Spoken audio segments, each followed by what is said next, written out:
Hello, everybody, and welcome to episode 17 of the Gaming Pubcast. I'm the host this week, Duncan, and with me is Tom Me, on Tom. that side. There you go. Hi guys. For those people not on video, I'm pointing at him, but he's not in the same room. So, anyway, Tom, Hello. have you been playing anything this week? I've been really lame and only played mobile games, apart from just before us recording tonight, where I tried out Killer Instinct on the Xbox via Game Pass, which was the remake. Really good, actually. Really impressed. I was playing it because I was looking for the new Street Fighter, and they don't have it on their Capcom. Doesn't appear to have any games on Game Pass yet, which is interesting. But yeah, so I was looking at that. But the game I've been playing is Versus.Racing 2. I'm going to guess that's a racing game. It's a racing game. It's a top-down racing game with lots of 3D polygons and really good backgrounds and tracks. Now, it used to have a fantastic multiplayer platform on it, but that seems to have now gone offline. But the game itself is fantastic. It's really challenging. There's lots of car upgrades, coins you can. So are we talking top down, sort of like your Micro Machines kind of thing? Yeah, kind of. It's probably a little bit more detailed than Micro Machines. But yeah, it's a really challenging game, and the more you get into it, the more you need to upgrade your cars to compete. There's levels where you have to knock cars off the track, and then like an assassination level almost. Then there's off-road tracks, there's ice tracks, there's mountain tracks, there's a Formula One track, and it is absolutely fantastic. Just look at screenshots of it. It's for a mobile game. It looks pretty good. Yeah. How's the controls? I mean, I can't remember if I played an overhead game. I can't remember. It was similar like this, where I can't remember how you controlled it, but the controls were really good. Well, there's a steering wheel, or you can just have the controllers where you have a virtual steering wheel, so a left and right button, and it auto accelerates. So you just do the steering, which is my preference. But it does take skill. This is the first racing game I found that it takes skill to win, and you have to find the little nuggets of cornering correctly or whatever it needs. You have to flick the end around and drift around in these kind of games. That's it. And there's like hidden coins you can get for massive monetary power-ups. There's they're diamonds, I think they are, or rubies. But it is a fantastic game. The premium currency. Yeah. Get upgrades and stuff. Now you can't get it on Play Store any longer. So the only way to get this now is to go on to Google, type in Versus, so VS.Racing2 APK. I'm just looking it up. I've never played this one because this is iOS. Yes, there is an Android version. It's actually, how old do you think it is? Oh, I'm going to go for 10 years. Yeah, pretty close. Yeah, it's actually over 11 years old. Yeah. So yeah. They were making a sequel, a third one even, but it never happened, which is I will have to find you the overhead racing game that I used to play. I've got a feeling it's just come to me. It might be Reckless Racing. Oh, I remember that. Yep, there you go. I'm looking it up now. Reckless Racing. I think there was like Reckless Racing 3 is on the Google Play Store. Mm. Yes, fantastic. And it looks very similar to that, but obviously a lot more modern. It's in my family library on Google Play. I am not an iOS person. Me either. I'm a. You're not. So hang on. So it was Versus Racing 2 on Android as well. Yes. Yes. Oh, okay. It says it just said on the page it was iOS, but you can get it on Android as well. Reckless Racing. If you like the one that you did, I'll check it out, and if you get a chance, give it a play, Duncan. This other one I mentioned, and let me know what you think next week. Will do. Oh. So you've been mobile playing. Well, I mean, I had a massive bit of luck today. A group I'm on Facebook, Gaming Dads. Hi, Gaming Dads. They had a raffle, and I came second, which meant I won a £70 game of my choice up to £70. And I chose Alan Wake 2. Now, for those that didn't listen last week, we established that I am the biggest wuss in the world. Now, I played Alan Wake 1, and it wasn't very scary. It was weird, but it wasn't scary at all. Maybe a tiny bit, but anyway. So I picked Alan Wake 2, and oh god, I've had to plow through it because it's full of jump scares. You're walking around at places in dark. You've got really creepy monsters. Oh well, not the main monsters that you kill, but I mean, I'm not giving too much away, but because it's at the beginning of the game, you first control a naked man who then gets tortured and murdered, and his heart ripped out and whatnot. It's definitely not for kids. And let's just say you meet him later, and yeah, that was like, yep, no, I think I'll have a real break for 5 minutes. when I made myself a cup of coffee, and also I won it on Saturday night when my wife was out, the kids were in bed, and the lights were on dim. And yeah, so Amazing. That was a bit stupid of me. But no, I've ploughed through my wussiness, and it's an okay game. It's got its. Have you played Control or the original Alan Wake? Yeah. And they're not exactly the easiest stories to follow. I mean, I watched a recap for the story of the original Alan Wake, and even in that, there was a video from about 2 months ago, and the person was saying about how people are still discussing what it actually means from the original Alan Wake. Wow. So the storyline. Get with the program, guys. It's been too long. It's it's followable, sort of. So far, it's not confusing, but just it's very wordy and whatnot. But I can't really obviously go into too much of the story. I played for about 4 hours, 5 hours, and I've gone from the woods to the village, the town, and then back into the woods. For anybody that has played it and knows how far that is. I'd recommend it, and it's absolutely gorgeous game. Oh my god, it looks good. I thought it might be Unreal Engine 5, but apparently it's not. It's their own engine. Okay. So well done, Remedy, for having a really good game engine. And I think I will plow through it and hopefully not have a heart attack, and update people on whether I actually managed to finish it. But also, we'll go on to the next game, Fatal Frame. I've been playing Fatal Frame on PS2 as well before I got Alan Wake, which is supposedly one of the scariest games to play. It was a PS2 game, and I've been playing it. It's a game where there are ghosts, and you can only destroy them with your camera. And you see things in your vision that walks by suddenly, and there'll just be a kind of sound as somebody walks past. Oh, I don't know what. I mean, I put myself through it for the sake of the podcast.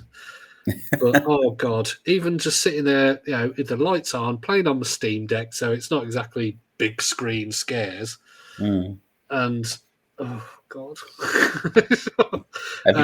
have you got the dock for the Steam Deck yet? Can you put it on the TV? I've got two docks for the Steam Deck. I've got one connected to the TV downstairs, and then one that I rest it on in the bedroom. Oh. So It's good. It's a Resident Evil style game, like the original style of Resident Evil, but it's very much Japanese creepy horror. And if anyone hasn't played it, I would recommend it. It's a scary game. It's sort of controls well, and the puzzles are so far that I've found simple. They're not too taxing, but they're one of those ones where it says take this thing over there, and you just know that the over there means going through a very narrow corridor, or there's a balcony above it, and you just know there's going to be something like creepy. And it's one of those ones where it's never where you think. It's like there's a balcony up there. I'm not going to look at the balcony. I'm not going to look at the balcony. And then there's you'll turn away from the balcony exactly where you turn away. There's a ghost sitting right there, kind of thing. Oh, so safe to say you enjoyed it. Yeah, that's my heart. Even just thinking about it. So yes, my wussiness has carried on, but I'm fighting it. Good for you. Good for you. Trying to go back to my youth when I just played these things. I was like, yay! A very scary game I came across, actually, just off the top of my head. I was playing The Exorcist on the Oculus. Oh! There is a PlayStation VR. Sounds like something I wouldn't like.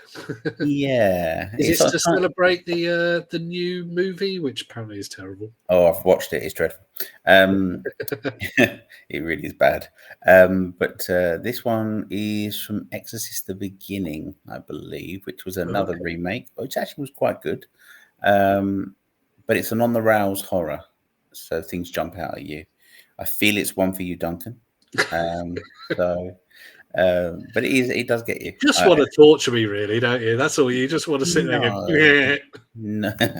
It'd be good content for the Facebook page. Yeah, this is it. We'll just have a video of watching you play it. But yeah, really, really good, and it is definitely a jump scare.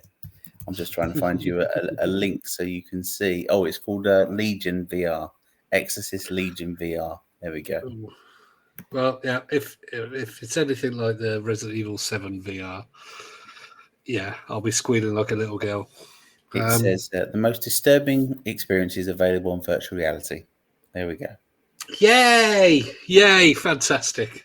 Show the kids, when they won't sleep. Trust me, I think my 5-year-old will probably be a bit better than me. It'd just be like, Daddy, that's a bit scary. I'd be like, oh, okay. And then I'd have a go and be like, screaming.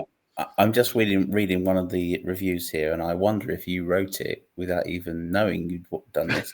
It says, okay, and I'm quoting, starts out scary, only ratchets up the tension to the point where this is one of only 2 games to ever make me scream out loud.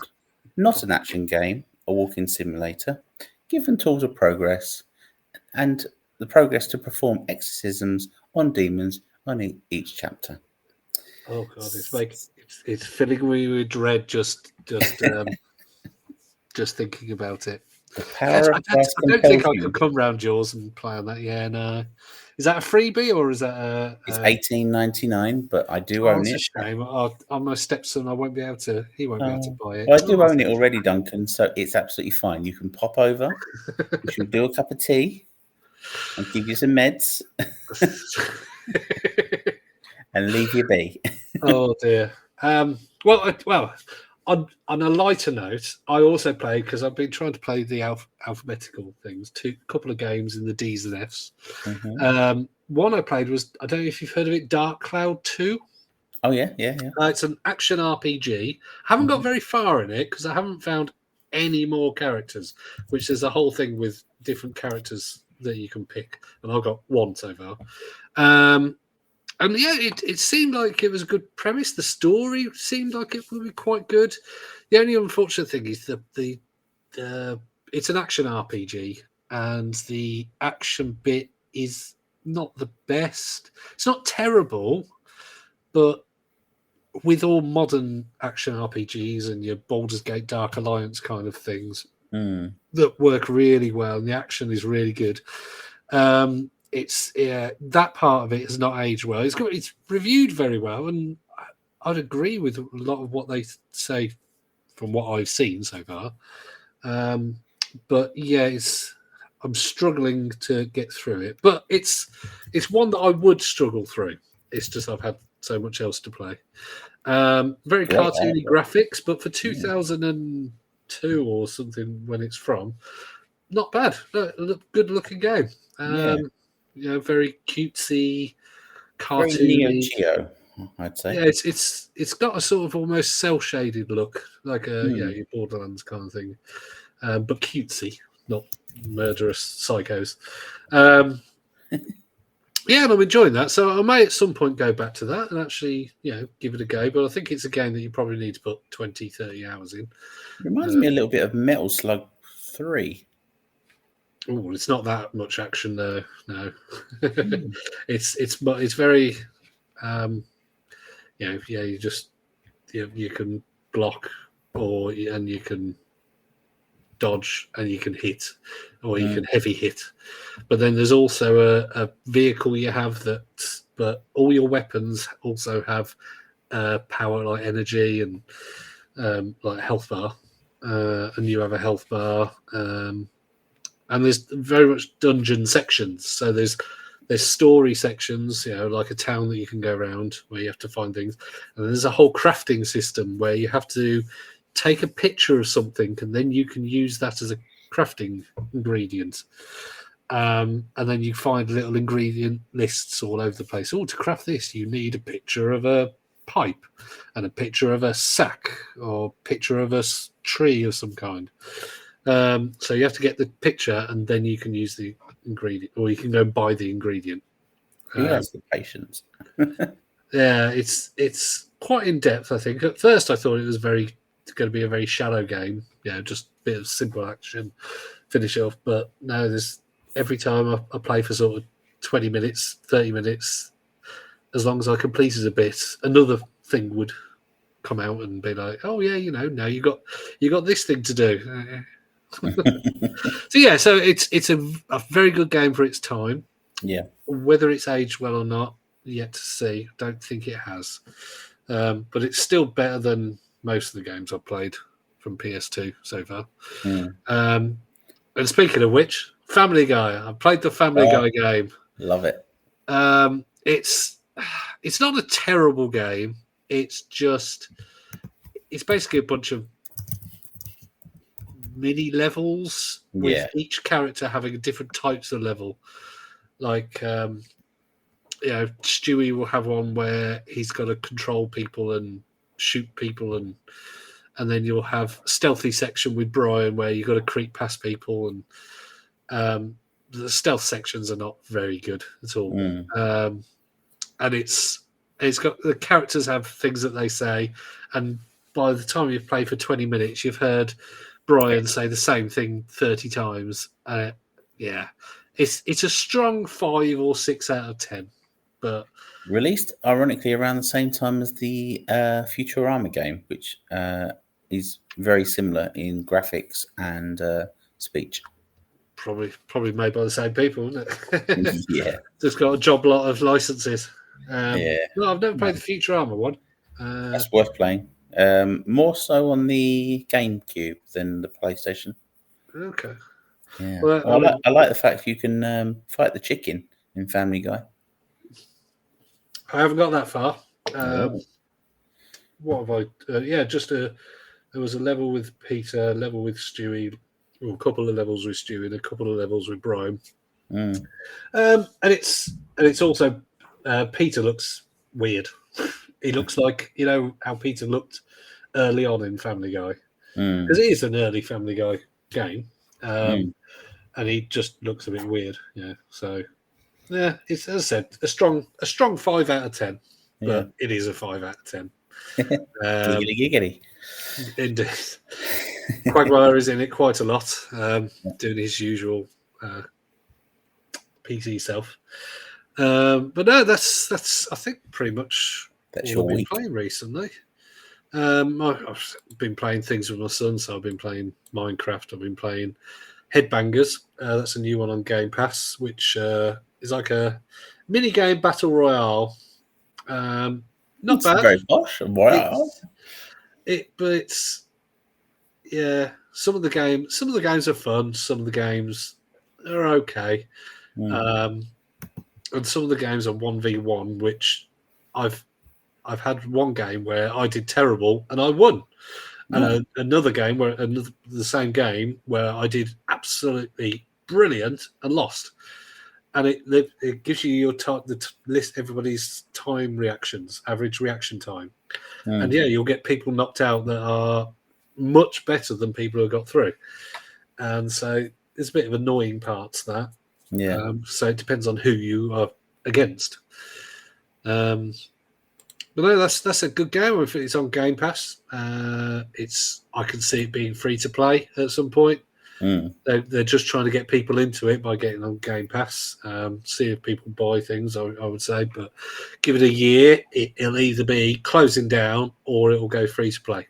I think. Okay. Um, Interesting. And I think it will do well with the free to play as long as they get enough people in there and they get enough games, mini games. They've got to have.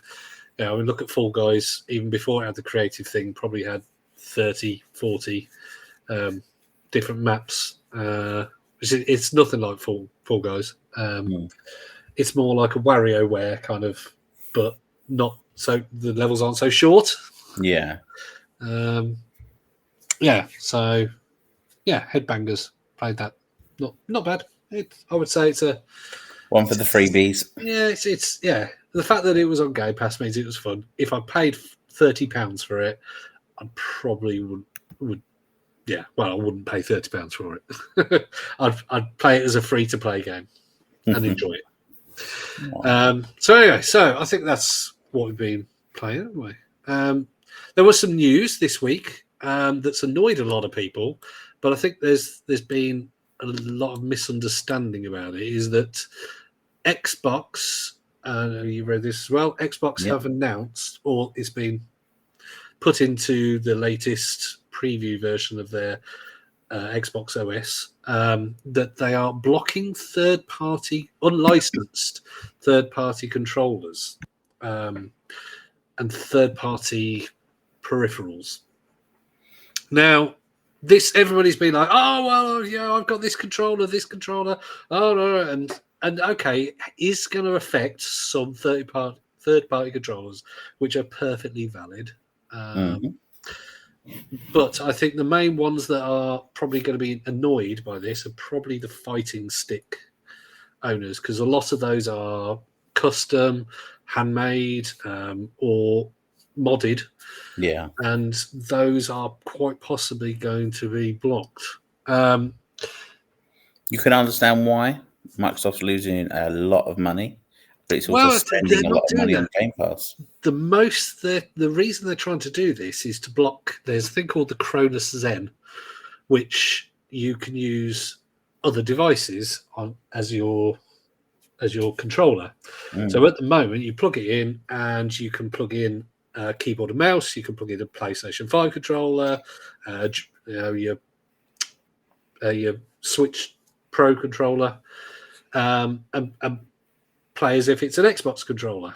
Yeah. And unfortunately, people are using this and using mouse and keyboard on things like COD, which obviously gives them a massive improvement because obviously mouse is very accurate on these things, and you can turn very quickly, and so yeah, it is cheating, really. There are some games where people allow some developers allow mouse and keyboard, I think, but generally COD and things like that. Mm-mm. And so it will block that. Now the problem is the only problem I see is that yes, it will block perfectly valid things, so the fighting games. But unfortunately, I think what we see in these esports is that a lot of people cheat. Yeah. But I honestly feel that with the money they're spending buying up these various companies and things, they need to start recouping in some areas. And the laptop business is failing. Let's face it. Microsoft, this is. Minecraft's going nowhere, so the kids that now play Minecraft are growing up, and many won't play it in 10 years' time. Game Pass. Still a massive income though. I Will can't they remember. sell licenses though to people to say, in order to allow this, you buy a license to allow Yeah, but the money in? hardware licensing isn't that much of an income, I can imagine, compared to something like Minecraft. I mean, the marketplace on Bedrock Edition is absolutely printing them money, I think. Mm. Now, granted, they allow third parties to get income from that as well, so it's a bit like, that they take a cut. Yeah, it's still one of the biggest ones, but yeah, I mean It's a big decision for them to make, I think. yeah, they're not stupid. They knew that as soon as this was announced, people are going to go, what? And be really irate. And there are going to be people, there have been some companies that have already announced what items are going to be fine and aren't going to be fine. Mm. But I think Microsoft are working with those companies that are doing valid things to make sure that They stay on. there isn't any problem with them. Excuse me. Oh, excuse me, I'm just coughing my guts up. Yeah, so yeah, it is difficult for those people, that are going to be affected and have no chance of their device becoming allowed. It isn't going to be like headsets. Headsets are fine. If you plug your headset into your controller, that's not going to be a problem. It is just things that are connected wirelessly or via USB. I wonder what's going to happen with these specialized controllers that have been made for people with disabilities.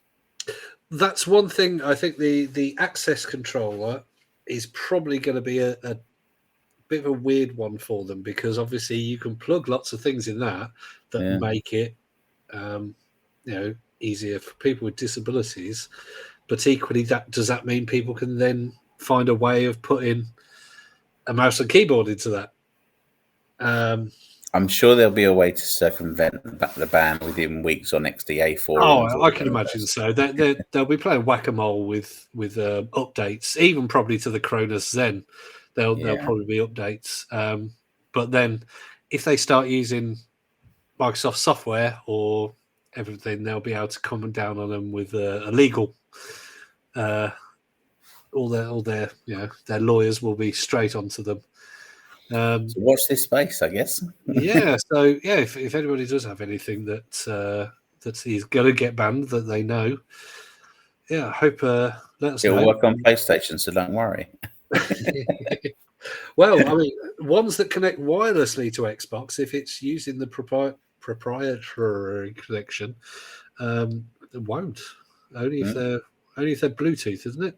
Yeah, it's got to be Bluetooth. Then again, by cable, I think any controller works on PlayStation the same as Xbox, I think. Or you're going to have to just be forced to sign up for Game Pass. Is that one of the reasons they're doing it, perhaps? Forcing people to go that way? Well, yeah, I mean, I presume that, if you, then again, if you're streaming something and trying to cheat to get the upper hand while playing multiplayer, Game Pass or the xCloud, the Xbox Cloud Gaming is not what you want to be doing still, because you are already going to be at a disadvantage. It's the same with Nintendo. They are so hot on it now.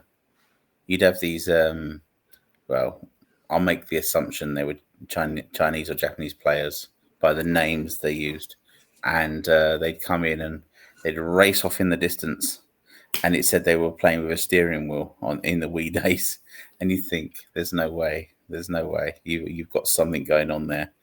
And do you know what it turned out to be? A lot of them were on T1 connections back in the day, which were far faster than our connections, so they were able to move ahead of everyone else in theory because they weren't pinging.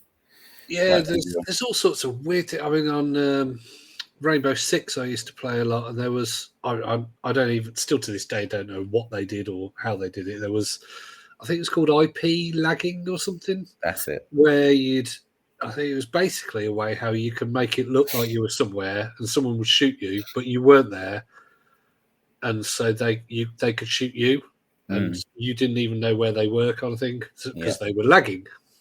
So it was like a forced lag by going. It was like because you could join different areas servers. What they did or how they did it, I don't know, but it's beyond me. yeah, I just don't see the point. If you want to win, I mean, I hate people saying get good, but then just play for fun. If you're not good enough, you're not good enough. You don't see somebody, I don't know, go to a tennis, court and going, oh, hang on, I'm just going to change into my clothes and bring in Roger Federer out. It's ridiculous. Like, you're not playing. If you're cheating, you're not playing. You're just cheating. You're not playing the game. What fun are you getting? It's true. It is the same as getting a ringer, really, because you're not doing the things. I don't get it. If you want cheating in single player games, go for it. I love that. Especially in story games where there's something hard, I'll be like, yep, cheat away so I can enjoy the story. But in multiplayer, I don't get it. There's no story. You're not getting any satisfaction from winning. You're just winning, or quite often not. And then normally you get banned as well. You're banned from the server as well. So if you get an IP ban, or worse, you get hardware banned. And back in the 360 days, they used to ban people, like ban the whole consoles, didn't they? I think. I don't know whether they still do that. I think if it's extreme, they do, but you have to be really extreme. It's but then you lose everything, all the things you've worked up for. So cheating does not win. No, that's the thing. There's so many videos online you see of people who have found a cheater or a hacker or whatever they call them, and it's quite often the people who are good at the game will still beat them. They'll go, oh look, that person's shooting people before they've even before the person's even seen where they are. They're aiming at somebody, or so they're using a wall hack or something. And the person will be like, that's all right. Bang, they're dead. I shot them because I'm just better at it. Happens a lot in Fortnite. When 8-year-olds are much better than adults at playing. Well, that's the joke, isn't it? It's like, oh, they're obviously hacking. No, they're just better than you. They're sitting on the potty while playing.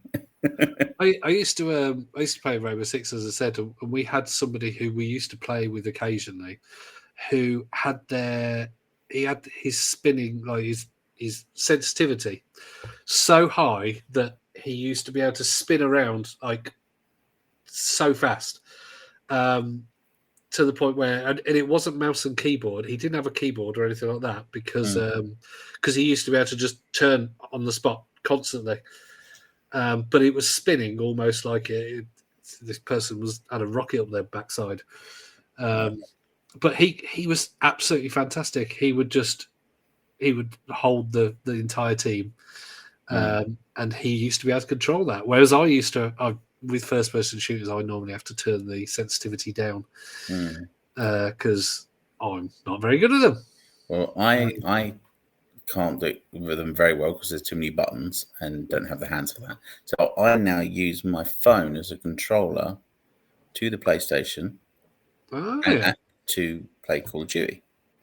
And it's set up so the touch facility allows me to do all the buttons. And I'm ranked. You could use a screen as a controller on PlayStation. Essentially, yeah. But because of my right hand, which is my incomplete right hand, I use the thumb as the control stick. So actually, unbeknown, and I won't say what my name is on there, but I'm actually ranked quite high on Call of Duty since using the phone as the controller, because the precision in my right hand thumb, allows me to get people really easily. So now, can you split so you can maybe have a controller with your left hand and have the touchscreen with your right? No, because I wouldn't be able to hold it. Oh, okay. Yeah, but it works. It works really well, and it's really precise. So I learned how to do it on mobile version of Call of Duty. Then I thought, I wonder if this will transfer over and if I can do anything. And I found something that allowed me to do it. And it's an interesting turn up after all these years. So this isn't an official No. app. No. Okay, so that's the kind of thing that maybe on Xbox wouldn't work after next week. Maybe. Maybe. Lucky I don't play it often enough to worry anymore. But yeah, my ranking's still there, so it's all good. Yeah. Yeah. Anyhow, that's interesting. Yeah, interesting. Excellent. Right. So we wanted to talk about gaming mags, didn't we? Yeah, retro. Because we're both of an age. We are of an age. Now, what they used to be, kids, is this thing called paper, and you couldn't just go onto a screen and go tap tap tap tap tap tap tap and find all the information out that you ever wanted and whatnot. You used to have to read about it, and so buy the mags every Friday. That's the only way you could find out about what was coming out. Yeah. Now, what was your system of choice in the 80s? Was it 80s was the Amstrad 464. So it was. So were you an Amstrad magazine person? I was an Amstrad Action magazine person, and I used to go and get the cover tapes. And I remember one that always sticks in my mind is, I don't know what issue it was, but it was an issue that had Turtles, Teenage Mutant Ninja Turtles 2, the coin-op version. Okay. And so it was the arcade, essentially. So like the 4-player. Yes. Thing. Yeah. And it's a really good game. So you'd play through, I think, 2 levels on the demo, and then that was your lot. You could not, for the life of you, find Turtles coin-op anywhere during that time. I have since found it, and it involves typing in a code off a sheet to access the game. So it's pirate protected. It's really good, but a fantastic game. And even on the demo, I mean, they were so generous to give you 2 levels, and for 8-bit graphics with I don't know how many colors. I think it was 256 colors. It was phenomenal, and to this day, it's phenomenal. So, yeah, I mean, I used to. I was Your Sinclair, which very similar. Yeah. In vein to that magazine, and yeah, I mean, it was monthly, I believe. I used to really look forward to getting that tape, and there was demos. And we were saying earlier that because you had to sit there and watch it load for anything from I think up to about 5 minutes. You'd play these demos for 2, 3, 4 hours, and the next day you'd be like, let's play that demo again. Yeah. And because we were kids, that we couldn't afford every single game. So and then you go searching to what was it, Boots and Tandy's and all and different stores like Woolworths. that. Woolworths, yeah. But I mean, W.H. Smiths, they would all Boots. W.H. Smiths were the ones that carried the most games back in the day. And we sound like old farts now, don't we? So I'm not sure. Well, I remember. How old are you, Duncan? Yeah, I'm 45. You're 45, so you're a year older than me. Yeah, I remember. Yeah, W.H. Smith's was the one that used to have all the games, but also this is really going back. Our Price used to be the record store. Yes, and they used to have games in there. But no, I mean, I used to have so many cheap games because there was the line of games like nowadays, or back in the day, you had PS2 classics or games reduced because they're old, and you had the same line. So there was loads of games that you could get for about $1.99 or $2.99. That's it. Hit squad games. But then it was even better on the magazine because sometimes you get a whole free game. And it was just taped to the front of a magazine in W.H. Smith's, and so you go in, and I can't remember how much they were.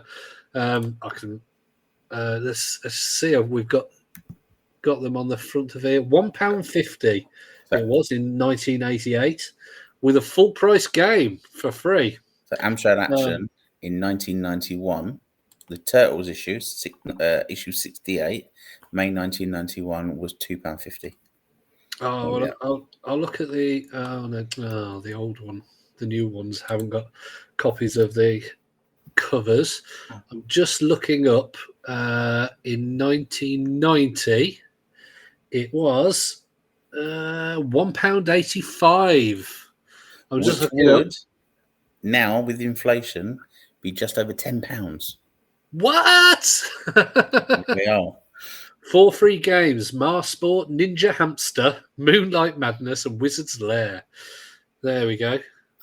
Wizard's Yeah, Lair, you familiar. used to get free tape, but it was also the one that had the Viz game. I remember I actually bought that, even though the reviews of it were terrible. But it did have boobs. As well as the fact that I was only, would have been 1990, so I would have been 12. Yeah. So I shouldn't have been buying that. No. I think I did have to keep it secret from my mum and dad that I bought it. Yeah, love it. Because they would not have been happy. So moving from the early 80s of the Amstrads, the Spectrums, let's move up to 89, 90, Game Boy, Master System, I think. I think NES was still around. What sort of magazines were you buying then? Well, I mean, obviously, I didn't have a console, home console, until the PlayStation 1 as an adult. But I occasionally would buy 2 magazines. One was CVG, Computer Video Games, which I think was international. I think the US had their own version, and they did. Other countries probably had their own version, and that was pretty good. I also used to buy, occasionally, I'd buy the Games Master magazine. And that was, I think, from the early 90s. And it used to have the TV program over here, which had Sir Patrick Moore as the Games Master. It's fantastic little TV show with Dominic Diamond. Funny enough, I'm reading the book at the moment. They did they released a book about the history of the show and the behind the scenes. They brought it back, didn't they? It was, I can't remember, it was on Dave or on YouTube or something. And I did watch the first episode for a bit of nostalgia, but it was terrible. It wasn't great. Maybe it's because I was old. Maybe, yeah. The book is amazing. It's well worth a read. It really is. Okay. So CVG would cover C64, Sega, Spectrum, Amstrad, Amiga. It was a multi-format. It was. It had PC Engine, Lynx, and Nintendo. I think it shrunk, obviously, as the Amstrads and the Spectrums fell away, and C64. It did predominantly become a console magazine at one stage, but and then they had the Go magazine inside, which was for Atari Lynx, Game Gear, and Game Boy, which are now quite sought after, and they were just for mobile or portable gaming, should we say? Fantastic. Yeah, I think in America, I think the big one was Nintendo Power. I think a lot of Americans are nostalgic for that. It was everything Nintendo. We had Super Play. Did we Super Play? Oh, okay. I think it was Super Play, wasn't it? Let's have a look. Was there? No. I mean, the big one that if you're a serious gamer and you were grown up, as Edge. I mean, Edge has been around and he's still going now for 25. I want to say 25 years, 30 years. Yeah, I'm looking it up. Oh, blimey, yeah. Hey, 30 years. There you go. Bang on. October 1993, 30 years. It was always too wordy for me. I think it's very much, you're serious. Maybe you were more intelligent than I am, Duncan. I like pictures. It was ones where they talked to developers and they talked about sound design and level design and that kind of thing. And they had proper journalists doing proper articles kind of thing. And it still is. It's one where, that they get interviews with a lot of people in the system, in the gaming world. And they have very in-depth reviews that are still subjective, but yeah. So yeah, it's still going, which I think is possibly one of the oldest. It has to be now. Video game magazines that's consistently gone for, because there's some that have come back, but then gone again.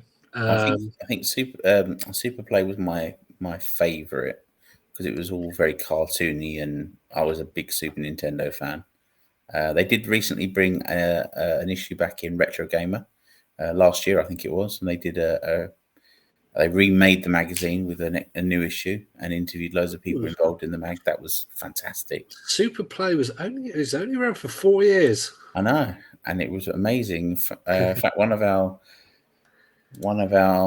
should we say competitor podcasts have just interviewed one of the artists from Super Play magazine, who went on to do N64 mag, and it was a really interesting conversation about how things had progressed there, and but a fantastic magazine. What was the name of the mag that was always around with? Was it Games Pro? Was always around. There's been so many magazines over the years, and Game Pro UK. There we go. That was always around the same time. Whenever Retro Gamer came out, if you looked in the retro section of Game Pro UK, they'd always cover the same console. I don't know if they nicked some of the stuff or whether it was done by the same company, but they always had the same stuff in the retro section. It was really annoying. So, but great magazine. It's a shame it finished. Yeah, you said a little while ago about the artwork. We were talking earlier about the artwork for the 80s magazines. Oh, they were nowadays they're terribly good. Yeah, Electronic Gaming Monthly with the Herculean sword man on it, surrounded by fire. Well, the Your Sinclair one we were looking at earlier that had a woman in a leopard print bikini and some weapon or something, and they were. I mean, they would never be made nowadays. No. I mean, the very first one from 1986 was pretty poor graphic of from Commando, the game Commando, and then there was Max Headroom on episode 4, issue 4, but it's a lot of cheesy cartoons or the kind of things you'd find on like Dungeons and Dragons rules book sets, that kind of thing. Which actually, I mean, a lot better artwork than I could do. But amazing. They don't with nowadays with art freely available all over the internet. They were terrible. But look at them, they're terrible, but they put a smile on my face. Some fantastic. Although they have some things like Scooby Doo, Batman as in the comic book, Johnny Number 5 from Short Circuit, but then they have Werewolves of London, a game to get your teeth into, and it's just got some cheesy looking, like Dungeons and Dragons style werewolves, loosely based on the John Landis movie.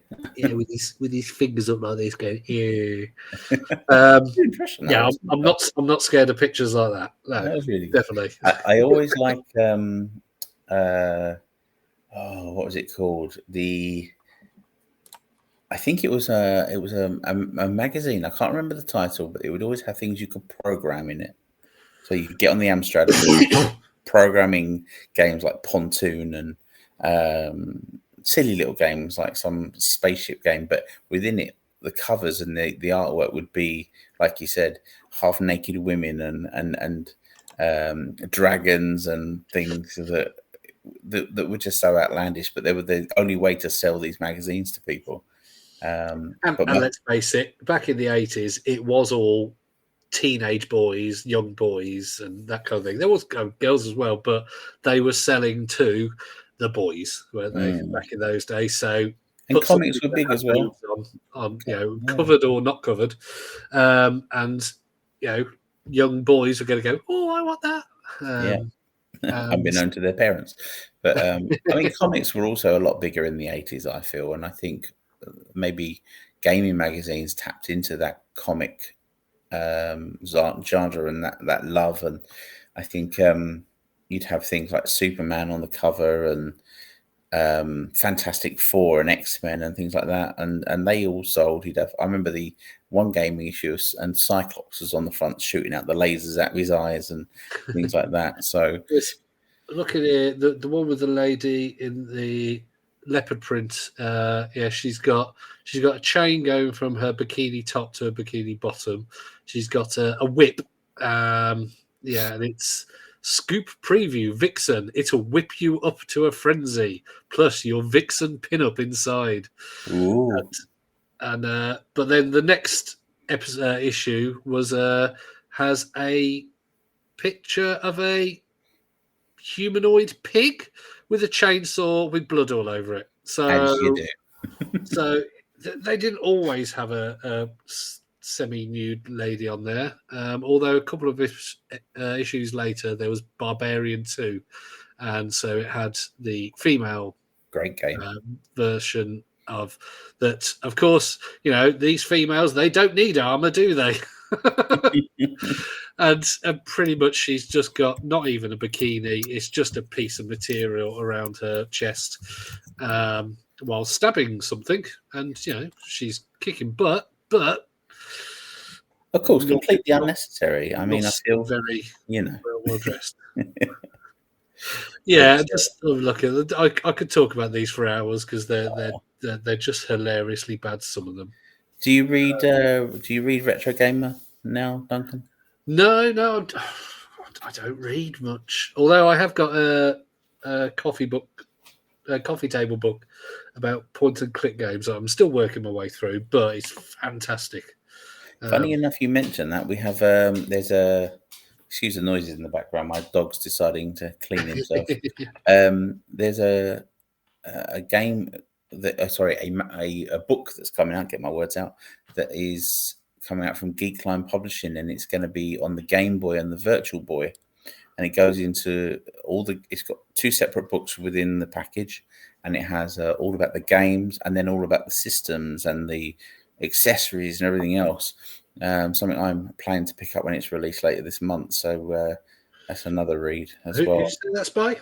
Geekline Publishing, I think they're called. Let me just check. I mean, the point and click one I did is a company called Bitmap Books. Bitmap Books, yeah, fantastic. And I mean, all their books are really highly rated. And so I got this point and click one, which I actually got. They had two versions. There was an updated version. I can't remember what extra it had in it, but so I got the old version, which had I think it was an extra interview or something in the new one. So I got the previous iteration of it, a little bit cheaper, but they sell for about £25-30 each. But they are very thick, hefty hardback books. Great. It's really good. It gives you every last little bit of information, great interviews.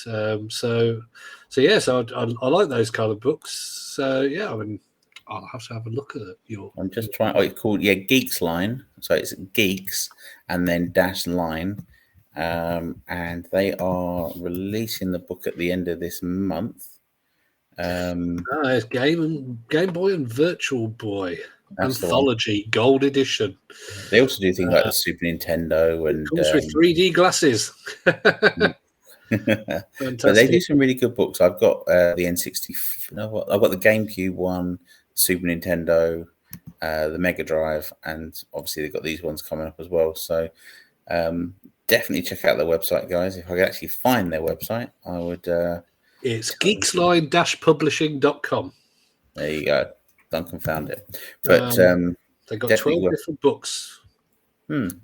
Definitely worth for about between $50 and $70. But again, they're high quality hardbacks. Yeah. They're not, just in case people wondering, they're not sponsoring us or anything. We just like that kind of thing. No, but feel free to send us all the books for free. Yeah. I mean, if they want to send us all, we'll read them and review them. We like those kind of things. and we just want to big up these people who are doing these kind of things. And they're going to send us lots of freebies. That would be now, nice. granted, a lot of their things are out of stock, but I can imagine you probably look on Amazon. There'll probably have a few here and there lying around. Anyway, so I think we've chatted about our favourite magazines for a little while and reminisced a bit, made us both feel a bit old. The fact that most of our game magazines have been out of print for 30 years. They're probably gathering dust at this rate. So I do own quite a few of the old mags. They do fetch a pretty penny now if you I looked up some Your Sinclair's ones because I was just wondering about the posters in the middle because I used to put the posters up on the wall, and and just one episode was about £9 or £10. I'm like, no. Well, there were cheaper ones, but there are places to download them, including the posters. So it depends how high quality your printer is. Yes, indeed. But I think Retro Mags is a good place to start. And all right. So I was looking at on this day, and I was thinking, oh no, I'll have to go through a few days. But no, we don't have to go through a few days because this is November the 5th, Bonfire Night in the UK. Twisted Metal, 28 years old, and it's just got a TV show coming out. Really? Believe it is it. I can't remember which, but it's one of the streaming services. But yeah, there's a trailer out for it and everything. It looks pretty good. It's got a good budget. Twisted Metal, so 28 years ago. Crash Bandicoot 2, not 1, was still 26 years ago. Really? Wow. 26 years ago, 1997. Recently had a HD remake. Fantastic. Well, it's owned by Microsoft now, isn't it? So if it does a remake, would it be multi-platform? Yeah. Rayman 2, that was one of the 2D. I think the first 3D Raymans was Rayman 3, I think. But the 2D ones, Rayman Legend and Rayman Origins, I think Origins has Legends in it. No, Legends has Origins in it. That's all. Fantastic games. But yeah, so Rayman 2, SSX Tricky, Spyro Enter the Dragonfly. That was on PlayStation 2, so I presume that's like Spyro 3 or something. Yeah, but then really that one. Mega Man 6, 30 years ago. Oh yes. Yeah, I forgot that one. Mega Man 6. So that was number 6 was in 1993.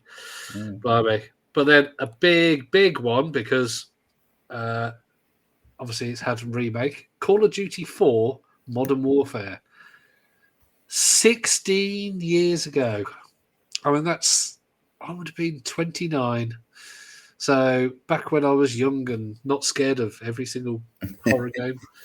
So it's just crazy that was almost a reboot. I remember when it came out and they were like, they've taken it out of World War II and they put it in modern and it won't do very well. And it absolutely renovated, like completely changed the whole online like first person shooter. It was genre defining. Definitely. Because until then, it was good fun, and Call of Duty was getting better than Medal of Honor, which obviously went downhill from about number 2. But 16 years ago, 2007. So when did the Xbox 360 come out? I don't know, but that wasn't long after it came out, was it? So an early game. Call of Duty Black Ops 3 also came out 8 years ago, but no one cares about that one. June 2013, there you go.